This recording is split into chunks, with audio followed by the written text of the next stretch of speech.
Maire Bégoton pour le message de Madame Patricia Mirali, secrétaire d'État auprès du ministre des Armées, chargé des anciens combattants et de la mémoire.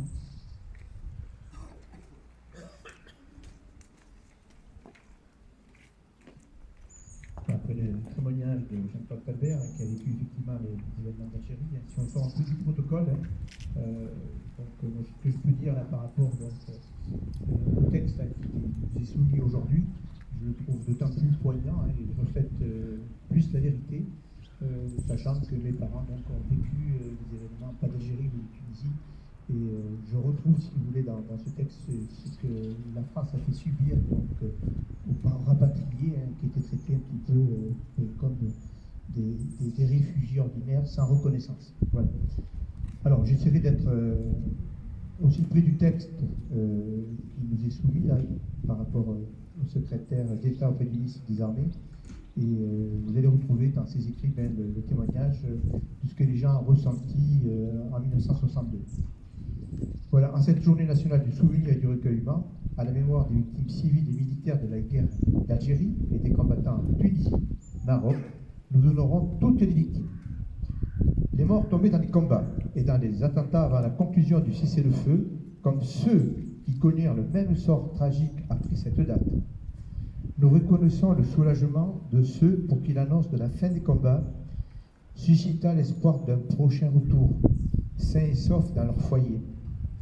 Comme nous reconnaissons le désespoir de ceux qui avaient à redouter de ne plus avoir de foyer dans cette terre dont la France se retirait. Alors que beaucoup de Français, les accords d'Évian marquaient la fin de la guerre d'Algérie, pour d'autres, ils annonçaient le début de la fin du monde qui était le leur. Ce fut une déchirure qui, pour aussi inévitable qu'elle fut, n'en a pas été moins vive. Nul ne conteste que le cessez-le-feu ne fut pas partout respecté. Chez les militaires, comme chez les civils, des morts s'ajoutèrent encore aux morts, des blessés aux blessés, des disparus aux disparus. La période qui s'est ouverte après le 19 mars 1962 a été celle de bien des souffrances. Pour les appelés qui sont restés en Algérie, pour les harkis, pour les victimes civiles des attentats et des massacres, pour ceux qui furent contraints de quitter la terre où ils étaient nés et de découvrir le sentiment de l'exil dans leur propre pays.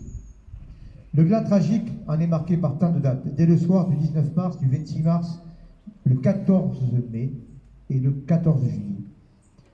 Quand vint enfin en particulier pour le contingent le moment du retour, inu, pour accueillir nos soldats, nos appelés, ni défilés, comme ceux qui avaient été célébrés pour le retour des combattants de la Première Guerre mondiale, puis de la deuxième génération du feu, ni cérémonie collective. La nation ne fut guère leur dire sa reconnaissance d'avoir répondu à l'appel du devoir. Ils avaient 20 ans, et à la joie de retrouver une fiancée ou une épouse, une sœur, ou un frère, une mère ou un père, se conjuga la difficulté de raconter ce qu'ils avaient vécu et d'être entendus. Souvent, ils se sont heurtés au refus de leurs propres d'entendre les vérités trop cruelles d'une guerre dont certains ont essayé de témoigner.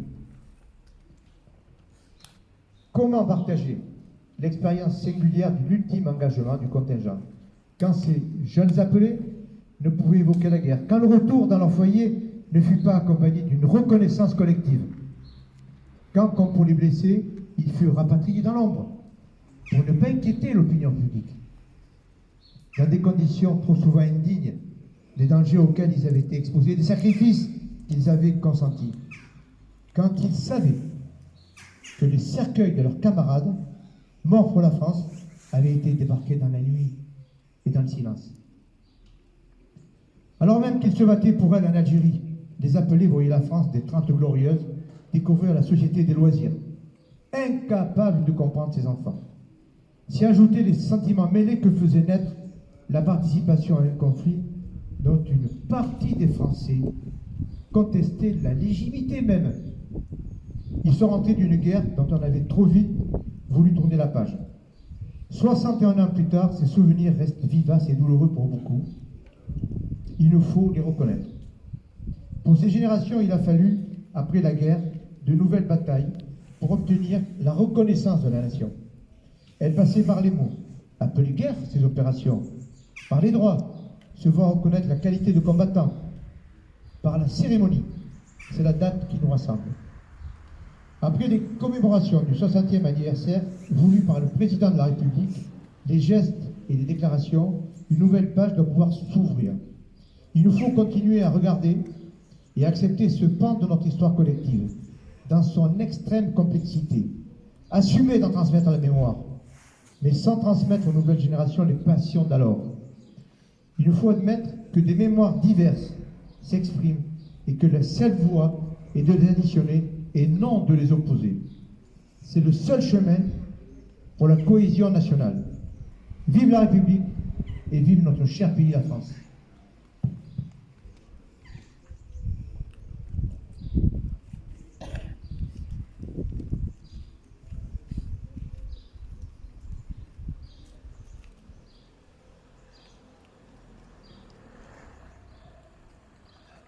En hommage aux soldats morts pour la France au cours de la guerre d'Algérie, M. Yves Datin, adjoint au maire, correspondant défense, va déposer une flamme de l'espoir du souvenir français.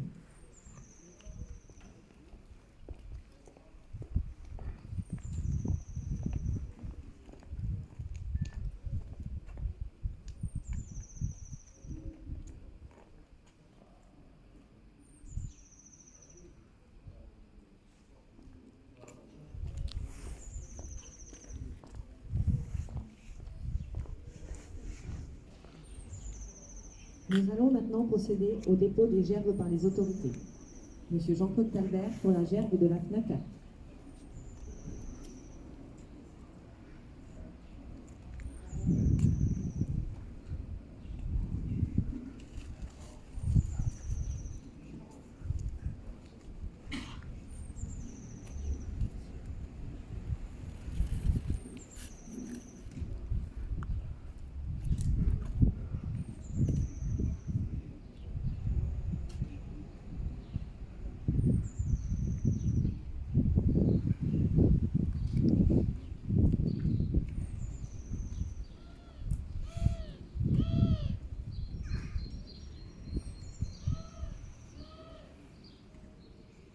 Monsieur le maire pour la gerbe de la ville d'Égletons.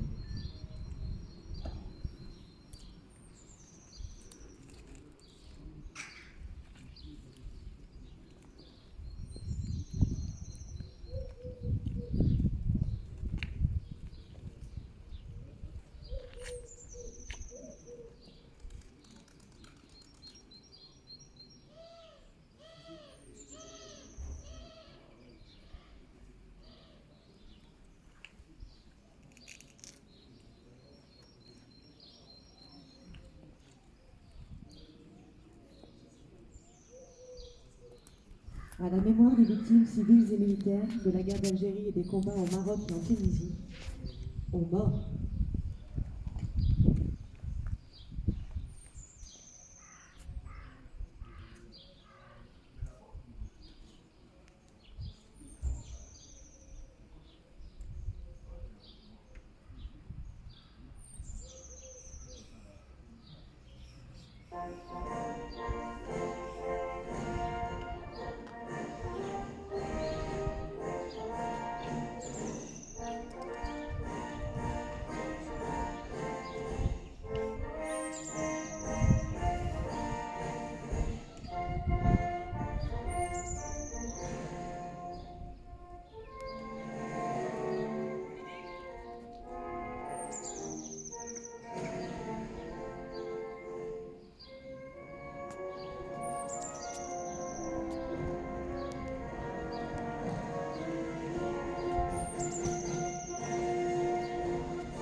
Messieurs les représentants des autorités civiles et militaires, je vous invite pour finir à procéder au salut des porte-drapeaux.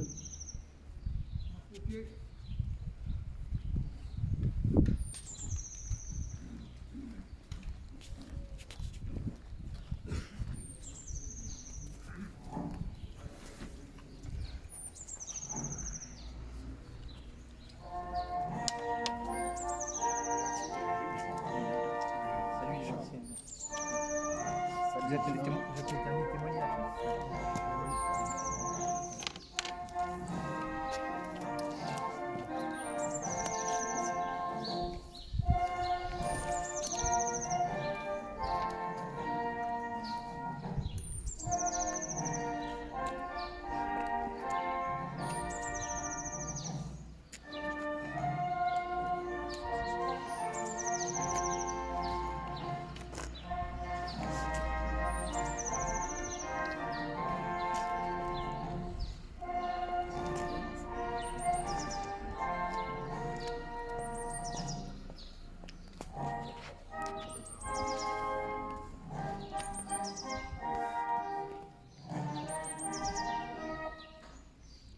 Mesdames et messieurs, je vous remercie de votre participation à cette cérémonie et je vous invite à rejoindre la salle du conseil municipal.